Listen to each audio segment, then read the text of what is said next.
అంటే మా రాజన్ని నువ్వు బయలుదేరితే బయలుదేరిపో అని అంటున్నాను. ఎందుకంటే రాజన్న కానీ అరవింద్ గారు కానీ నాకు ఎదురుగుండా ఉంటే గమ్మున నా మాటలకు బ్రేక్లు పడిపోతూ ఉంటాయి. నాకు బన్నీవాసు అనే నామకరణం చేసింది మా రాజన్నే. చాలాసార్లు చాలా ఇంటర్వ్యూలో కూడా చెప్పాను. శ్రీనివాసుని కాస్త బన్నీవాస్ అని మార్చేశాడు మా అన్న. అట్లాంటి మా అన్న సందీప్ కిషన్ గారు, మా వేణు, మా ఆనంద్ గారు అందరూ కూడా ఈ సినిమాని ఇక్కడ నుంచి ఈ స్టేజ్ మీద నుంచి అభినందించడానికి వచ్చారు. Thank you so much for Kiran అబ్బవరంకి సపోర్ట్ చేయడానికి వచ్చిన ఈరోజు గెస్టులందరికీ. అండ్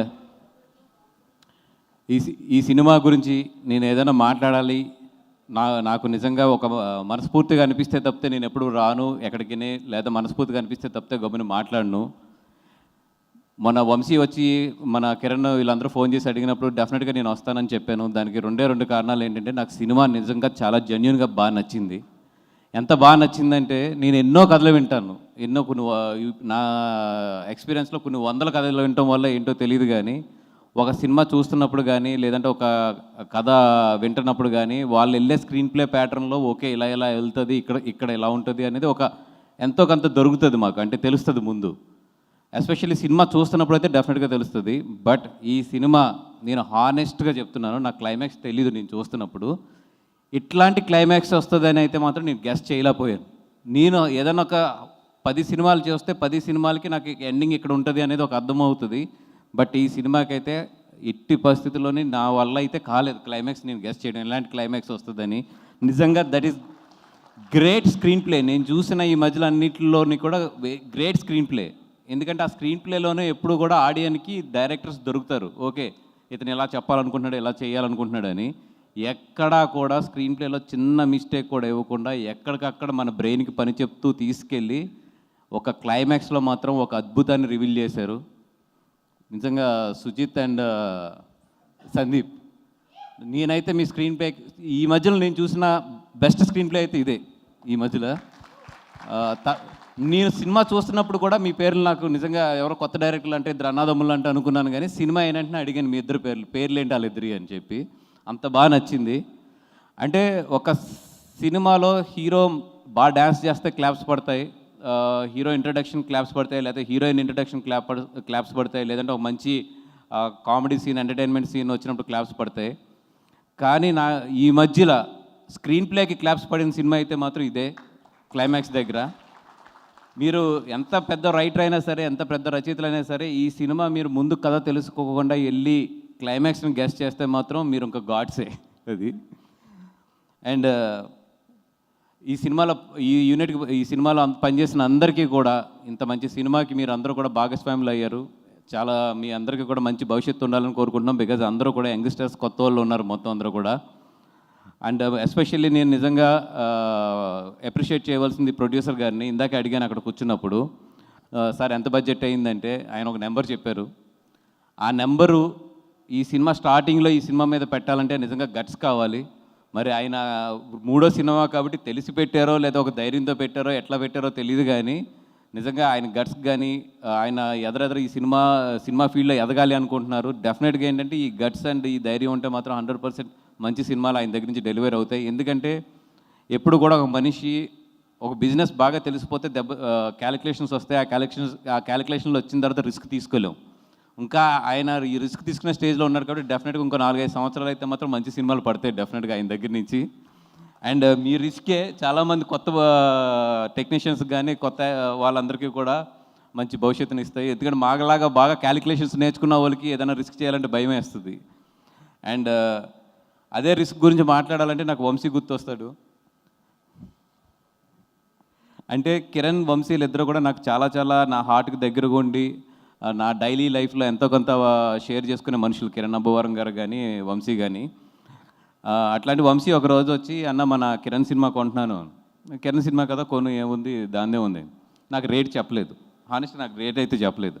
మనోడేదో కొన్నాడు అనుకుంటే ఒక రోజు పిలిచి ఎంత పెట్టి కొన్నావు అని అడిగితే నేను షాక్ అయ్యాను.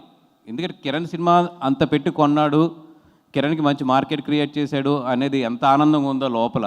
అట్ ద సేమ్ టైం ఇంత పెట్టి కొన్నాడు, ఏ క్యాలిక్యులేషన్ మీద నువ్వు కొన్నావు అని అడిగితే నేను సినిమా చూశానన్నా, నాకు ధైర్యం ఉందండి. ఓకే, ధైర్యం ఉన్నా ఏదున్నా కూడా ఆ నెంబర్ అనేది అంత పెద్ద నెంబర్. ఇండస్ట్రీలో చాలామంది ఆ నెంబర్ మీద కామెంట్ చేశారు, ఈవెన్ నాకు ఫోన్ చేశారు, ఏంటి మీ వాడు ఇలా వెళ్ళాడేంటి, ఇలా అలా వెళ్ళాడేంటి, ఏమైపోతాడు, ఇవన్నీ అడిగారు. నాకు కూడా లోపల నిజంగా కంగారుగానే ఉంది, నేను సినిమా చూడలేదు అప్పటికి. ఏంటి ఇలా వెళ్తున్నారు, ఇంత ఖర్చు పెడుతున్నారు, ఏమైపోతారు వీళ్ళందరూ అని చెప్పి. కానీ నేను సినిమా చూసిన రోజున అర్థమైంది నాకు, ఓకే వీళ్ళ క్యాలిక్యులేషన్ కరెక్ట్, ఈ సినిమాకి ఖర్చు పెట్టాలి, ఈ సినిమాకి ఖర్చు పెడితే డబ్బులు వస్తుందని చెప్పి ఒక ధైర్యంతో వీళ్ళు ఖర్చు పెట్టారని చెప్పారు. చాలామంది అన్నారు వంశీ రిస్క్ చేశాడు డబ్బులు వచ్చినాయి అని చెప్పి. వంశీ రిస్క్ చేస్తే డబ్బులు రాలేదండి, వంశీ సినిమాని నమ్మితే ఈరోజు డబ్బులు వస్తున్నాయి. ఆ సినిమాని నమ్మి ఈ సినిమాకి డబ్బులు పెడితే ఈ సినిమా మనకు తిరిగి వెనక్కి తీసుకొస్తుందని చెప్పి ఒక సినిమాని నమ్ముకుని తను డబ్బులు పెట్టాడు. ఆ డబ్బులే వెనక్కి వస్తున్నాయి. నిన్న మొన్న బెంజ్ కూడా బుక్ చేసినట్టున్నావు కదా, అది నాకు తనకో తెలీదు, బెంజ్ అయితే మాత్రం బుక్ చేశాడు అది. అండ్ మా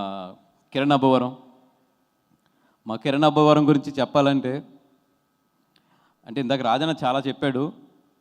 అంటే మాకు చాలా చూస్తుంటాం వీడియోస్ కానీ అన్నిటిలోని కూడా, ఓన్లీ సినిమా వాళ్ళకి అవకాశాలు ఇచ్చుకుంటారు, లేదంటే సినిమా వాళ్ళని ఎంకరేజ్ చేసుకుంటారు, కొత్తగా వచ్చిన వాళ్ళని తొక్కేస్తారు, లేదా కొత్తగా ఎవరిని రానివ్వరు, ఛాన్స్లు ఎవరు అని. ఇక్కడ ఛాన్స్లు ఇవ్వడం ఇవ్వకపోవడం ఇవన్నీ కూడా చాలా చాలా లెక్కలు ఉంటాయి, చాలా ఇవి ఉంటాయి. కానీ ఇక్కడ ఎవ్వరూ కూడా ఛాన్సుల గురించి వచ్చి వెయిట్ చేసిన వాళ్ళు ఎంతమంది సక్సెస్ అవుతారో నాకు తెలియదు, కానీ ఛాన్స్ క్రియేట్ చేసుకున్న వాళ్ళు మాత్రం డెఫినెట్గా సక్సెస్ అవుతారు. కిరణ్ అబ్బవరం అవకాశం గురించి వెయిట్ చేసే వ్యక్తి అయితే కాదు, అవకాశాన్ని క్రియేట్ చేసుకునే వ్యక్తి. ఇదైతే నాకు కల్లారా చూశాను. తను ఒక సినిమా చెయ్యాలి అంటే ఎంత కష్టపడతాడు, ఎంతమంది దగ్గరికి వెళ్తాడు, ఎంతమందిని తను మౌల్ చేసుకుంటాడు, ఎంతమంది కలుపుకుని తను ఎదురుకెళ్తాడు అనేది మాత్రం నేను కల్లారా చూసాను. ఇందాక చెప్తున్నారు, తనకంటూ ఒక టీం, తనకంటూ ఒక సామ్రాజ్యాన్ని సృష్టించుకుని ఆ సామ్రాజ్యంలో ఎన్ని ఒడిదొడుకులు వచ్చినా కూడా ఎదరికి సాగుతూనే ఉన్నాడు.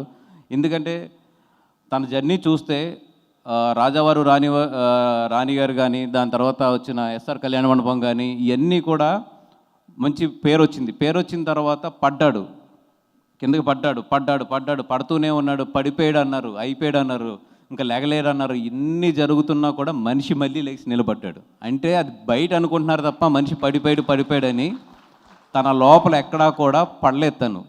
Because he's a fighter. తను ఎప్పుడు కూడా ఫైట్ చేస్తూనే ఉన్నాడు. ఎప్పుడు కూడా మొన్నే మంచి ఏదో బుక్లో చదివితే మంచి కొటేషన్ చదివాను. ఆట ఓడిపోవడం అంటే ఆ ఆటలో ఆటగాడు ఓడిపోవడమే తప్పితే, నిజంగా ఆట ఎప్పుడు ఓడిపోతారంటే ఆటగాడు ఆటను వదిలేసినప్పుడు అంట. కిరణ్ ఎప్పుడు కూడా సినిమాను వదలలేదు, అందుకే ఈరోజు గెలిచేటలాగా. నిజంగా కిరణ్ లాంటి వాళ్ళని చూస్తుంటే మాలాంటి వాళ్ళు కూడా చాలా లోపల ఇన్స్పిరేషన్ వస్తుంది. ఓకే, మనం ఎంత పడ్డా, ఎన్ని మాటలు పడ్డా, ఎంత కింద పడినా కూడా మనం ఫైట్ చేయాలి, మనం ఎదరికి నడవాలి, ఎదరికి వెళ్ళాలని చెప్పి. ఎందుకంటే సక్సెస్ ఎక్కడో పాయింట్ దగ్గర ఉంటుంది, ఆ పాయింట్ దాకా మనం వెళ్ళాలి. అరే మనం పడిపోయాం కదా, కాలుకి దెబ్బ తగిలింది కదా అని ఇక్కడ కూర్చుంటే ఆ పాయింట్ దగ్గరికి వెళ్ళాం. కిరణ్ నాకు తెలిసి లైఫ్లో చాలా బాగా తెలిసినట్టు ఉంది అది. And he's keep on journey చేస్తారన్నారు. అండ్ ఇక్కడ ఇంకా చాలా మాట్లాడాలని ఉంది, కానీ ఇంకా ఐ థింక్ వెనకాల ఉన్నారు. టైం ఇప్పటికే చాలా ఎక్కువైంది కాబట్టి ఎవరన్నా మర్చిపోయి నేను ఒకవేళ అప్రిషియేట్ చేయడం మర్చిపోయినా కూడా క్షమించండి. అండ్ ఈ టీం అంతా కూడా బాగా సక్సెస్ అవ్వాలి, మంచి భవిష్యత్తులోకి వెళ్ళాలని చెప్పి కోరుకుంటున్నాం. Sandeep, for you also all the best. You are also fighter, I know it. డెఫినెట్గా అందరూ బాగుండాలి. థ్యాంక్ యూ సో మచ్ బనివాస్ గారు, థ్యాంక్ యూ అండి. ఎస్, ఇప్పుడు కా సినిమాతో బ్లాక్ బస్టర్ అందుకున్న మన ప్రొడ్యూసర్